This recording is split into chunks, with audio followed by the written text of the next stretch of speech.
Hello दोस्तों। Horror tales channel में आपका स्वागत है। बचपन में भी पुराना घर मुझे हमेशा आकर्षित करता था।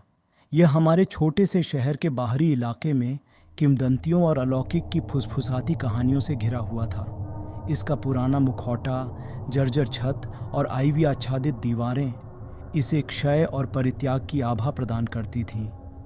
यह एक ऐसी जगह थी जिसे ज़्यादातर लोग टालते थे, लेकिन मेरे लिए यह साजिश का प्रतीक थी। शरद ऋतु की एक शाम मेरी जिज्ञासा मुझ पर हावी हो गई और मैंने पुराने घर के बीचों बीच जाने का फैसला किया।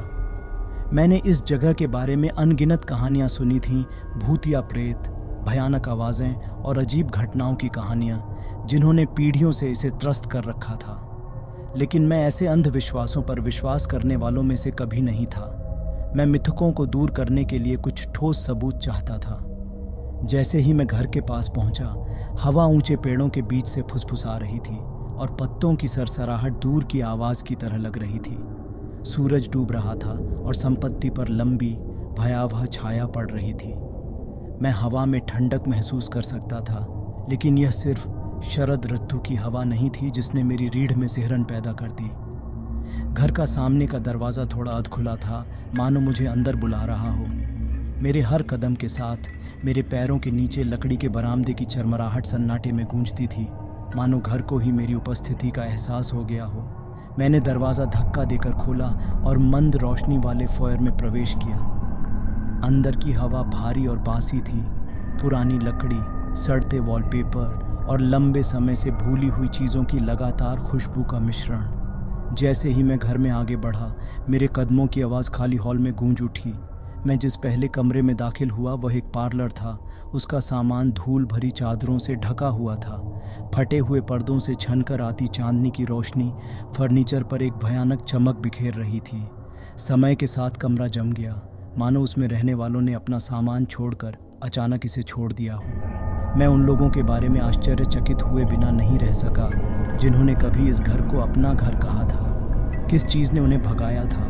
जो कहानियाँ मैंने सुनी थीं वे अस्पष्ट और अक्सर विरोधाभासी थीं, लेकिन एक बात निश्चित थी, यहाँ कुछ हुआ था, कुछ ऐसा जिसने इस स्थान पर एक अमिट छाप छोड़ी थी। जैसे ही मैंने अपनी खोज जारी रखी, मैंने खुद को घर के मध्य में पाया।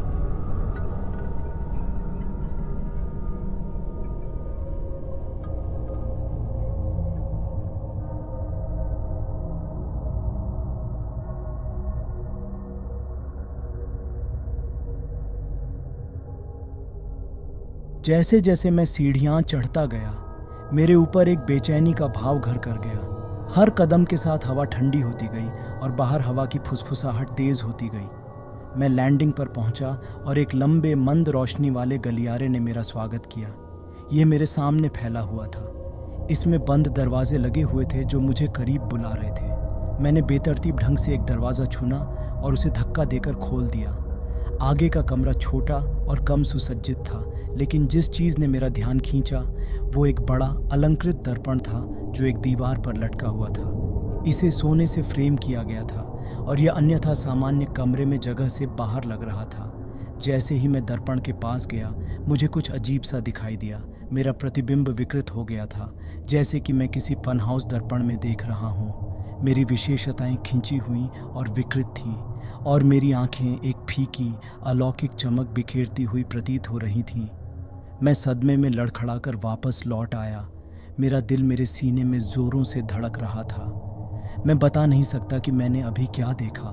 मैंने पहले कभी ऐसा कुछ अनुभव नहीं किया था। क्या यह प्रकाश की चाल थी, मेरी कल्पना का एक नमूना, या यह कुछ अधिक भयावह, तर्कसंगत के दायरे से परे कुछ था? मैं स्तब्ध होकर कमरे से बाहर चला गया। मेरा दिमाग सवालों और शंकाओं से जूझ रहा था। मैंने ऊपरी मंजिल का पता लगाना जारी रखा, बेतरतीब ढंग से दरवाजे खोले, लेकिन प्रत्येक कमरे में अपने स्वयं के रहस्य थे। भयानक आवाज़ें, अजीब ड्राफ्ट और अकथनीय संवेदनाएं। जैसे ही मैं दालान के अंत तक पहुंचा, मैं एक कमरे में दाखिल हुआ जिसने मेरी रीढ़ में सिहरन पैदा कर दी। ये दूसरों की तुलना में बड़ा था और इसकी दीवारें फीके, उखड़ते वॉलपेपर से सजी हुई थीं। कमरे के मध्य में एक पुराना जीर्ण शीर्ण पालना खड़ा था। वह धूल की परत से ढका हुआ था, मानो उसे वर्षों से छुआ ही न गया हो। मैं सावधानी से पालने के पास पहुंचा। मेरा दिल पूर्वाभास की भावना से भारी हो गया। जैसे ही मैंने अंदर झांका, मैंने कुछ ऐसा देखा जिससे मेरा खून ठंडा हो गया। एक बच्चे का खिलौना, एक छोटी लकड़ी की गुड़िया पालने के नीचे पड़ी हुई थी। वह गुड़िया उन सभी गुड़ियाओं से भिन्न थी जो मैंने पहले कभी देखी थीं। इसकी आंखें बड़ी और खोखली थीं। इसका चेहरा एक भयावह मुस्कुराहट में बदल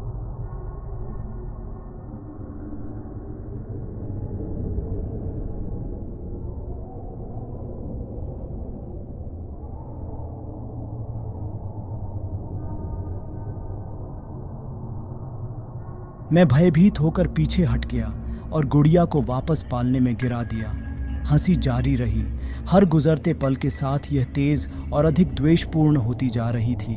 ऐसा लग रहा था जैसे कमरे की दीवारें ही मेरा मजाक उड़ा रही हों, अपने रहस्यों से मुझे चिढ़ा रही हों। मैं लड़खड़ाते हुए कमरे से बाहर चला गया। मेरा दिल तेजी से धड़क रहा था और मेरा दिमाग उथल पुथल में था।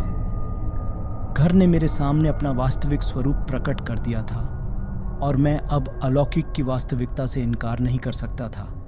किंवदंतियां सच थीं। पुराना घर प्रेतवाधित था और मैंने उसकी दुष्ट उपस्थिति का सामना किया था। जैसे ही मैं सीढ़ियों से नीचे उतरा और सामने के दरवाजे की ओर बढ़ा, मैं इस एहसास से बच नहीं पाया कि मुझे देखा जा रहा है, कि अनदेखी आंखें मेरी हर हरकत का पीछा कर रही थीं। हवा की फुसफुसाहट एक भयानक असंबद्ध कोरस में बदल गई थी, मानो घर की दीवारें मुझसे बात कर रही हों। मैंने सामने का दरवाज़ा धक्का देकर खोला और रात की ठंडी हवा में बाहर निकल गया। घर मेरे पीछे मंडरा रहा था। इसकी खिड़कियां शून्य आंखों की तरह रसातल में घूर रही थीं। मुझे पता था कि मैं उस स्थान पर कभी नहीं लौटूंगा, कि मैंने तर्क संगत से परे एक दुनिया की झलक देखी थी, एक ऐसी दुनिया जहां अलौकिक का बोलबाला था। पुराना घर अज्ञात के लिए एक वसीयतनामा के रूप में खड़ा रहेगा, एक ऐसी जगह जहां जीवित और मृत एक दूसरे से मिलते थे।